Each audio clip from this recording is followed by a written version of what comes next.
ತುಂಬ ಖುಷಿಯಾಗಿದೆ. ನಾಡಿನ ಜನತೆ ಮತ್ತು ದೇಶದಾದ್ಯಂತ ತುಂಬ ಅದ್ಭುತವಾದಂಥ ಒಂದು ಯಶಸ್ಸನ್ನು ಕೊಟ್ಟಿದ್ದಾರೆ.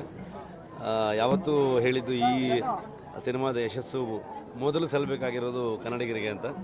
ಸೊ ಅದೇ ರೀತಿಯಲ್ಲಿ ಈ ಸಲನೂ ಕೂಡ ಇನ್ನೊಂದು ಚಾಪ್ಟರ್ 1 ಮಾಡಿದಾಗ ಅದರ ಗಳಿಕೆಯ ಬಗ್ಗೆ ನಾನು ಮಾತಾಡೋಕ್ಕೆ ಹೋಗಲ್ಲ. ಅದನ್ನು ತಲುಪಿಸಿರೋ ರೀತಿ ಜನರಿಗೆ, ಅದನ್ನು ಅವರು ಒಪ್ಕೊಂಡಿರೋ ರೀತಿ ತುಂಬ ಖುಷಿಯಾಗಿದೆ. ಸೊ ತಮ್ಮೆಲ್ಲರಿಗೂ ಈ ಮೂಲಕ ನಾನು ಧನ್ಯವಾದ ತಿಳಿಸೋದಕ್ಕೆ ಇಷ್ಟಪಡ್ತೀನಿ. ಅದ್ರ ಜೊತೆಗೆ ಸಿನಿಮಾದಲ್ಲೂ ಕೂಡ ಸುಮಾರಷ್ಟು ವಿಚಾರಗಳು ನೀವು ನೋಡಿರ್ತೀರ. ತಾಯಿ ಚಾಮುಂಡೇಶ್ವರಿ ಆಶೀರ್ವಾದ ಪಡ್ಕೊಂಡು ಹೋಗೋಣ ಅಂತ ಅಂದ್ಕೊಂಡು ಬಂದಿದ್ದೀನಿ. ತುಂಬ ಒಳ್ಳೆಯ ದರ್ಶನ ಸಿಕ್ಕಿದೆ. ಸೊ ತಾಯಿ ಆಶೀರ್ವಾದ ತೊಗೊಂಡು ಹೊರಡ್ತಾ ಇದ್ದೀನಿ ಇಲ್ಲಿಂದ. Thank you so much. Sir, ಈಗ ಸಿನಿಮಾದಲ್ಲಿ ದೈವವನ್ನು ತೋರಿಸುವಾಗ ದೈವದ ಅನುಮತಿ, ದೈವಕ್ಕೆ ಕೃತಜ್ಞತೆ ಸಲ್ಲಿಸುವಂಥ ಕೆಲಸವನ್ನು ರಿಷಬ್ ಶೆಟ್ಟಿ ಅವರು ಮಾಡಿದ್ರು. ಚಾಮುಂಡಿಯ ಪಾತ್ರವೂ ಸಹ ತಾಯಿಗೆ ಒಂದು ಕೃತಜ್ಞತೆಯ, ತಾಯಿಗೆ ಅನುಮತಿಯ ಕೆಲವೊಂದು ದೇವರಿಗೆ ಸಂಬಂಧಪಟ್ಟಿರುವಂಥ ವಿಚಾರಗಳನ್ನು ಸಿನಿಮಾದಲ್ಲಷ್ಟೇ ಹೇಳ್ತೀನಿ. ಅದರ ಬಗ್ಗೆ ಹೆಚ್ಚು ಮಾತಾಡೋದಕ್ಕೆ ಹೋಗಲ್ಲ ನಾನು. ತಾಯಿ ಆಶೀರ್ವಾದ ಇದ್ದಿದ್ದಕ್ಕೇ, ಆ ದೈವಗಳ ಆಶೀರ್ವಾದ ಇದ್ದಿದ್ದಕ್ಕೇ ನಮಗೆ ಆ ಸಿನಿಮಾನ ಮಾಡೋದಕ್ಕಾಗಿದ್ದು ಮತ್ತು ಅದನ್ನು ಸರಿಯಾದ ರೀತಿಯಲ್ಲಿ ಮುಗಿಸಿ ಇವತ್ತು ಜನರಿಗೆ ಅದನ್ನು ತಲುಪಿಸೋದಕ್ಕಾಗಿರೋದು ಅಂತ ಅಂದ್ಕೊಳ್ತೀನಿ ನಾನು. ಖಂಡಿತವಾಗಲೂ ನಮ್ಮ ಇಡೀ ತಂಡದ ಮೇಲೆ ಆ ತಾಯಿ ಆಶೀರ್ವಾದ ಇದೆ ಅಂತ ನಾನು ಯಾವತ್ತೂ ಸರ್. ಒಂದು ಈ ದೈವಾರಾಧಕರೆಲ್ಲ ಈ ಸಿನಿಮಾ ಬಗ್ಗೆ ಒಂದಷ್ಟು ವಿರೋಧಗಳು ವ್ಯಕ್ತಪಡಿಸ್ತಾ ಇದ್ದಾರೆ. ಆದರೆ ದೇವರನ್ನ ಬೇರೆ ದರ್ಶಕರ ನಾನು ದೈವವನ್ನು ನಂಬುವಂಥವನು, ದೈವವನ್ನು ಆರಾಧನೆ ಮಾಡುವಂಥವನು.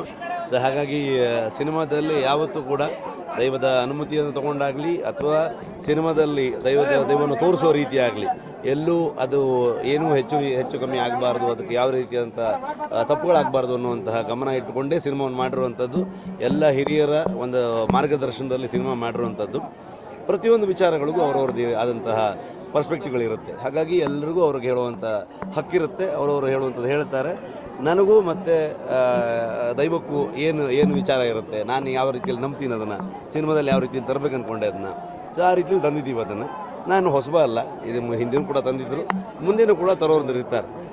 ತರೋರು ಸರಿಯಾದ ರೀತಿಯಲ್ಲಿ ತರಬೇಕು ಅಂತ ಅಂದ್ಕೊಂಡು ನಾನು ಹೇಳ್ತೀನಿ ಅಷ್ಟೇ. Thank you. ಈಗ ರಾಷ್ಟ್ರೀಯ ಅಂತಾರಾಷ್ಟ್ರೀಯ ಮಟ್ಟದಲ್ಲಿ ಕನ್ನಡ ಸಿನಿಮಾ ರಂಗ ಮುಗ್ತಾ ಇರುವಂಥದ್ದು, ಈ ಒಂದು ಪ್ರತಿಕ್ರಿಯೆ ಹೇಗಿದೆ? ತುಂಬ ಖುಷಿಯಾಗುತ್ತೆ. ಇವತ್ತು ನಾನು ಕುಂದಾಪುರದ ಒಂದು ಕೆರಾಡಿ ಅನ್ನುವಂಥ ಒಂದು ಗ್ರಾಮದಿಂದ ಬಂದು ಒಂದು ಚಿತ್ರರಂಗದಲ್ಲಿ ಒಂದು ಅವಕಾಶಗಳನ್ನು ತಗೊಂಡು ಹಲವಾರು ವರ್ಷಗಳಲ್ಲಿ ಕೆಲಸ ಮಾಡಿ ಇವತ್ತು ನಾವು ಸಿನಿಮಾಗಳು ಮಾಡಿದಾಗ ಅದನ್ನು ಜನರಿಗೆ ರೀಚ್ ಆಗೋ ರೀತಿ ಮೊದಲು ತುಂಬ ಕಷ್ಟ ಆಗ್ತಾಯಿತ್ತು. ನಮಗೆ ಬರೀ ಕರ್ನಾಟಕಕ್ಕಷ್ಟೇ ಸೀಮಿತವಾಗಿದ್ವಿ ನಾವು. ಈಗ ಅದನ್ನು ಹೊರಗಡೆ ಜನರು ಕೂಡ ನಮ್ಮ ಸಿನಿಮಾವನ್ನು ಒಪ್ಕೊಳ್ಳುವಂಥದ್ದು ಮತ್ತು ಅದನ್ನು ತಲುಪುವ ರೀತಿ. ಸೊ ಅಂತಾರಾಷ್ಟ್ರೀಯ ಮಟ್ಟದವರೆಗೆ ನಮ್ಮ ಕನ್ನಡಿಗರಾಗ್ಬೋದು ಮತ್ತು ಬೇರೆ ಎಲ್ಲ ಭಾಷೆಯ ಸಿನಿಮಾ ಪ್ರೇಕ್ಷಕರು ನೋಡಿದಾಗ ಚಿತ್ರರಂಗಕ್ಕೆ ಒಂದು ಒಳ್ಳೆಯ ಬೆಳವಣಿಗೆ ಮತ್ತು ಒಂದು ಸಂತೋಷ ಆಗುತ್ತೆ. ನಮ್ಮ ಕೆಲಸವನ್ನು ಹೊರಗಡೆಯೂ ಕೂಡ ತುಂಬ ಜನ ಅಪ್ರಿಷಿಯೇಟ್ ಮಾಡ್ತಾರೆ ಅನ್ನೋಂಥದ್ದು ಅದೊಂದು ವಿಶೇಷವಾದ ಶಕ್ತಿ ಮತ್ತು ಚೈತನ್ಯ ಕೊಡುತ್ತೆ. ಇನ್ನೂ ಒಳ್ಳೆಯ ಕೆಲಸಗಳನ್ನ ಮಾಡೋಣ ಅನ್ನುವಂಥ ಒಂದು ನಿಟ್ಟಿನಲ್ಲಿ. ಪಾರ್ಟ್ 2 ವಾಟ್ ನೆಕ್ಸ್ಟ್, ಮತ್ತೆ ಇನ್ನು ಎಷ್ಟು ವರ್ಷ ಕಾಯಬೇಕು?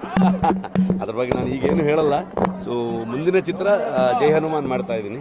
ಸೊ ಅದನ್ನಷ್ಟೇ ನಾನು ಹೇಳಬಲ್ಲೆ ಅಷ್ಟೇ. ಹೇಗೆ ಇಲ್ಲಿ ಅಣ್ಣವರು ನಾವು ಅಷ್ಟು ಅವ್ರನ್ನ ಪ್ರೀತಿಯಿಂದ ನೋಡ್ತೀವಿ, ಅಭಿಮಾನದಿಂದ ನೋಡ್ತೀವಿ.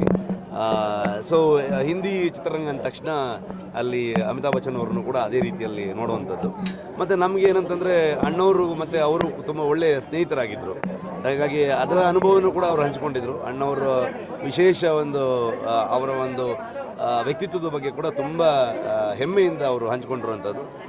ತುಂಬ ಸಂತೋಷ ಆಗುತ್ತೆ. ಅವರೆಲ್ಲ ದೊಡ್ಡ ಲೆಜೆಂಡ್ಗಳನ್ನು ಭೇಟಿಯಾಗುವಂಥ ಅವಕಾಶ ಸಿಕ್ಕಿದ್ದು ಈ ಸಿನಿಮಾ ಮುಖಾಂತರ. ಹಾಗಾಗಿ ಕಾಂತಾರಕ್ಕೂ ನಾನು ಯಾವತ್ತೂ ಋಣಿಯಾಗಿದ್ದೆ. ಸಲಹೆ ಕೊಡುವಷ್ಟು ದೊಡ್ಡ ವ್ಯಕ್ತಿ ನಾನಲ್ಲ. ಎಲ್ಲ ಪ್ರೇಕ್ಷಕ ವರ್ಗದವರು ಕಾಂತಾರವನ್ನು ನೋಡಿದ್ದಾರೆ, ನನ್ನ ಸಿನಿಮಾಗಳನ್ನು ಸಪೋರ್ಟ್ ಮಾಡಿದ್ದಾರೆ.